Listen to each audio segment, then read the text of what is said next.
Dear students, viewers, and the subscribers, welcome to the IAS Mentor. This would be lecture number 125 in the series Indian Polity, and this would be the last lecture for the series Indian Polity. In fact, it was a journey of more than 4.5 months, and a lot of students have been personally messaging me and they were thanking me for this particular series. And I'm quite sure in the coming years, it is going to help lakhs and lakhs of students preparing for the UPSC IAS examination.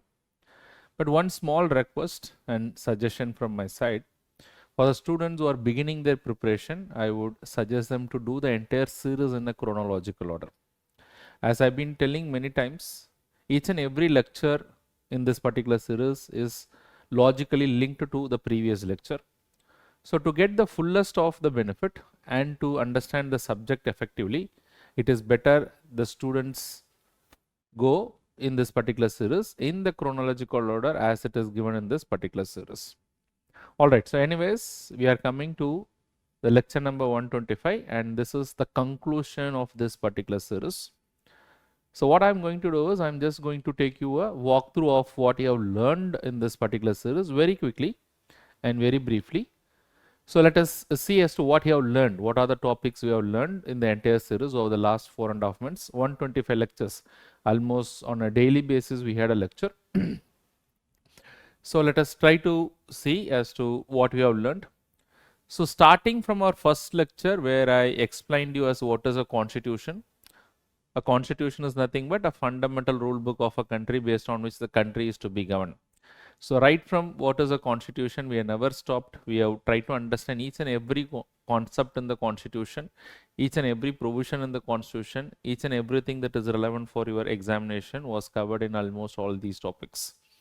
So you have understood what is the constitution, then we have moved on to understand the salient features in the constitution.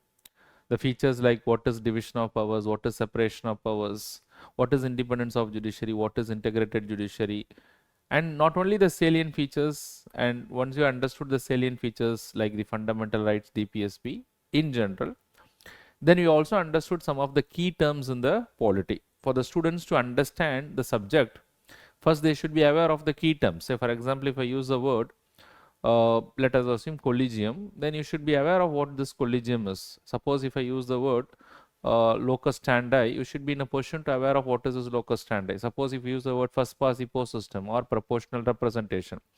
These are all quite repeatedly used in the chapters. So therefore, I have done few videos first to make you understand, first to make you comfortable about the key terms in the polity.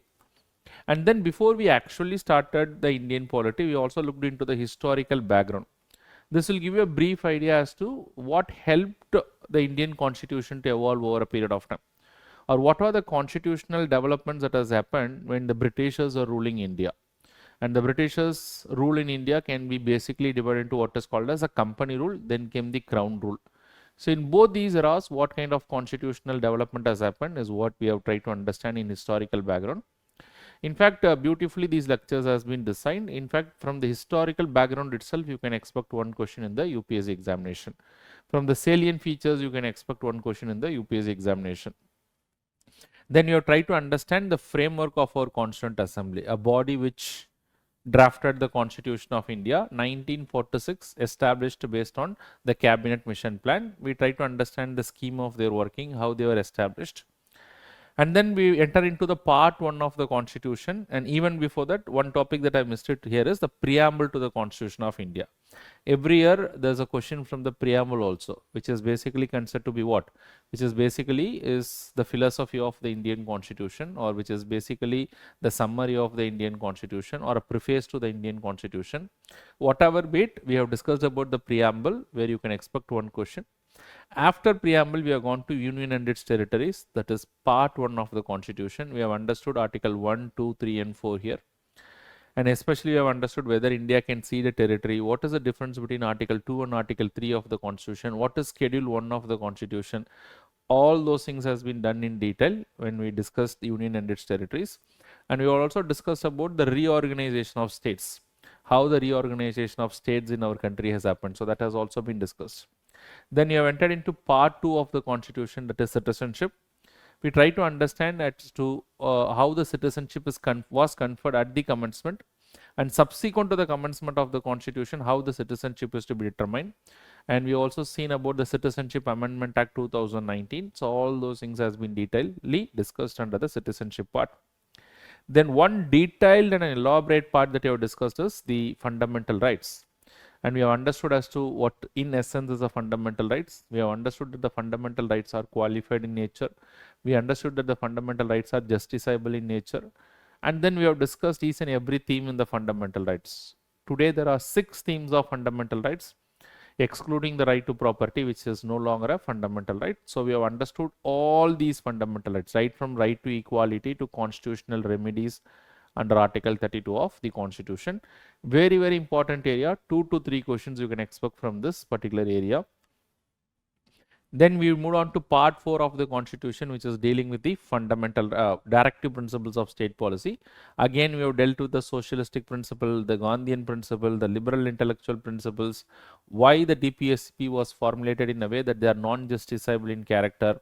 So all those things has been discussed. Then we move on to part 4A of the Constitution, that is the fundamental duties, which was inserted by the 42nd Constitutional Amendment Act 1976.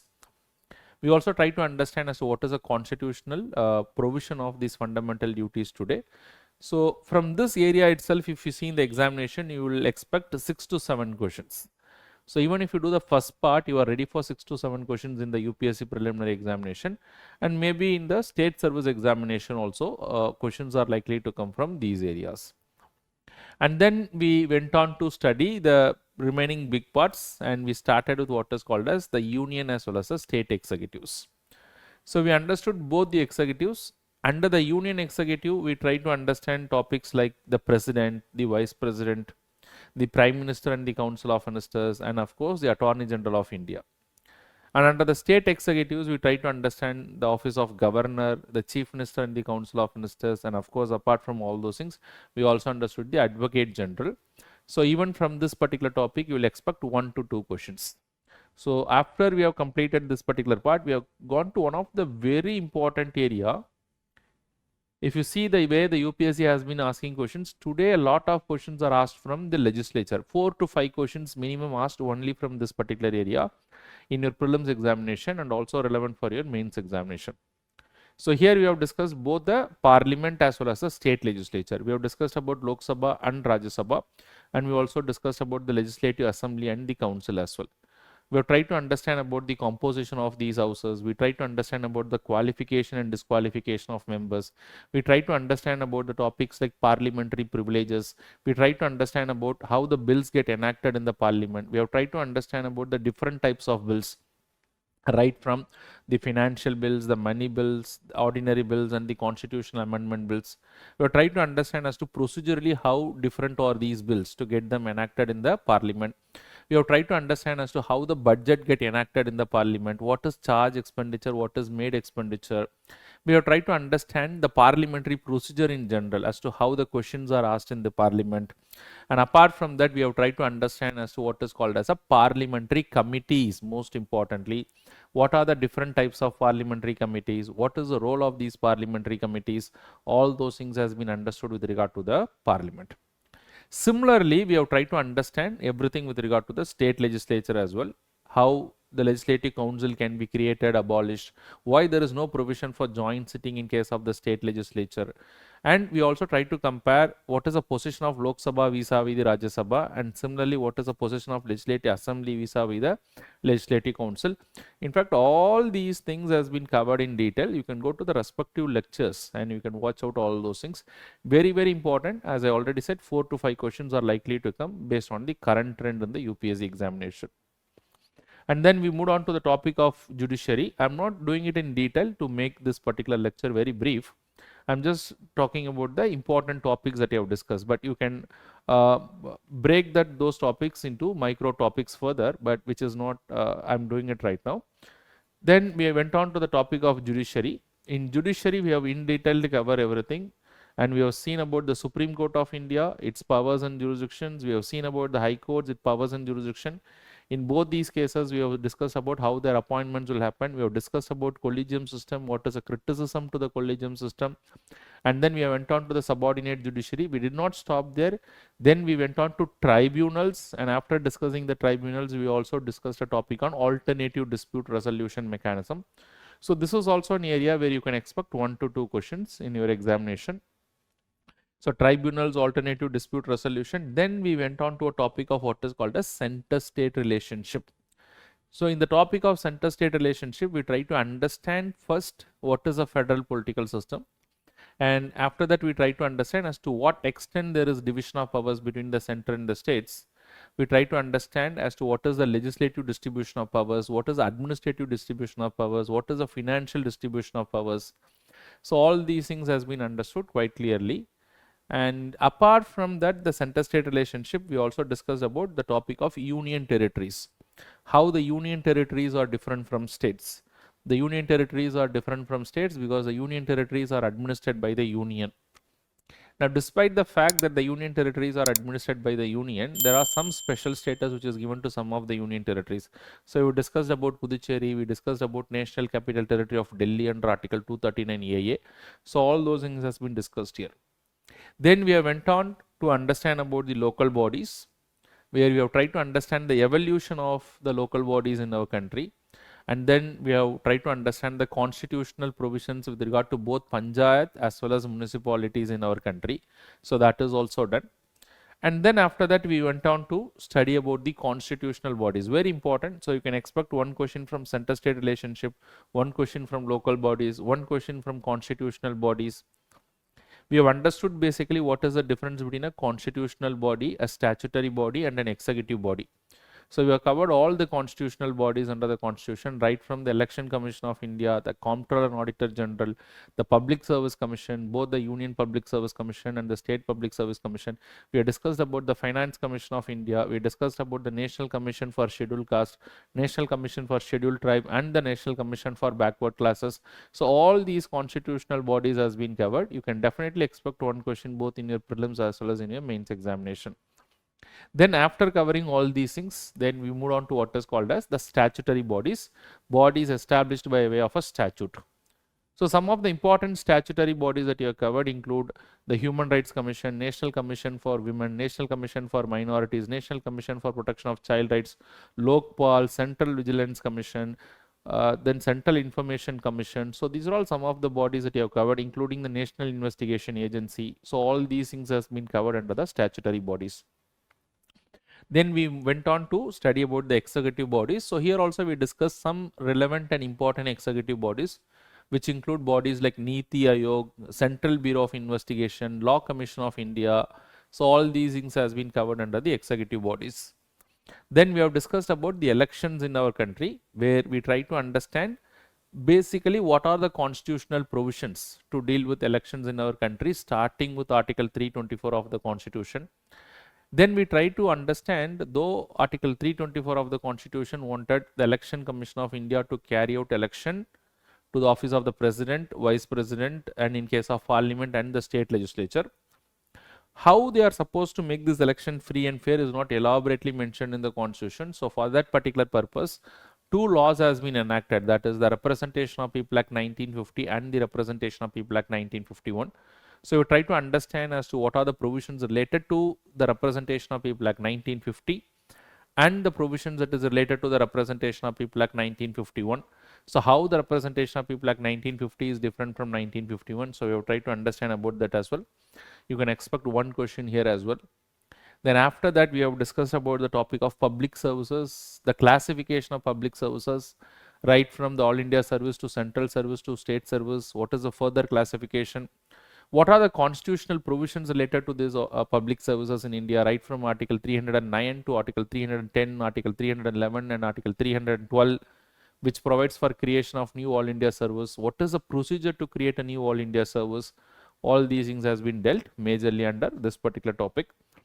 And then we have discussed about the official languages in our country and what the Constitution says with regard to what shall be the official language of the union, what shall be the official language of the states, what shall be the official language when it comes to communication between union and the states and between the states and the states, what shall be the official languages to be used when the bills are introduced in the parliament and the state legislature, what shall be the official languages in case of Supreme Court and High Court in our country. So all those things has also been understood. You can see all those things under the topic of official languages. Then we have touched upon few important topics. Even there you can expect 2 to 3 questions just from schedules, important articles and amendments. In the schedules lecture, we have tried to understand all the 12 schedules that is given in the constitution. We have seen questions as well. And then we have tried to understand about the significant amendments. So far, the Indian constitution has been amended 106 times as of now when I am recording this particular video under Article 368 of the Constitution. But among them, we are trying to understand some of the significant amendments, and then we are also trying to look into important articles as well. So I have done a separate video on the important articles as well, especially because students ask me, is it important to remember all the articles? You don't have to remember all the articles, but yes, certain important articles, if you keep revising regularly, it will automatically get into your mind. So these are all the things that I have discussed, and apart from all those things, we have done 15 lectures on practice questions itself. So 15 lectures on an average 12 to 15 questions. That means you can understand that we have done at least 200 practice questions, maybe a little more. I don't have the exact count. So 200 practice questions as a part of it, which will give you a complete conceptual clarity on all the topics that I have discussed. So this lecture was done with great care, and I have given due attention so that the students in the future who will be watching this particular lecture should get immensely benefit out of this. And I'm quite sure this lecture is going to benefit lakhs and lakhs of students in the coming year. The only request from my side is to get the maximum benefit, you will have to watch this particular lecture in a chronological order. The pick and choose type of watching the lectures might help some of the students who may have already got a good knowledge with regard to this particular subject. Somebody who's already preparing the subject for years, maybe they can pick and choose and they can do it. But for someone who is not having any background, someone who is very new to the preparation, even if you have the background, I would suggest you to watch this particular lecture in a chronological order. And along with this particular thing, if you are appearing for the prelims 2025, I will also suggest you to watch a particular series on Indian polity where I am going to do where I will be doing the current affairs.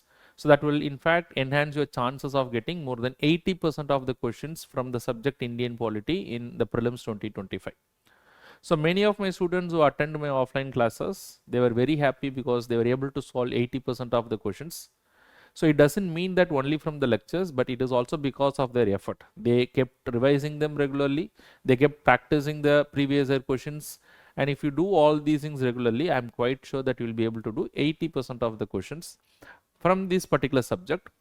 Nobody can guarantee 100% of the questions. If somebody is guaranteeing 100% of the questions, then I don't think that kind of promise can be made, because nobody knows as to what kind of questions can be asked by UPSC. But what we can do is, based on the previous year questions and based on the trend of UPSC, we can make a calculated guess. We can be well prepared to go for the examination. So that can be definitely done.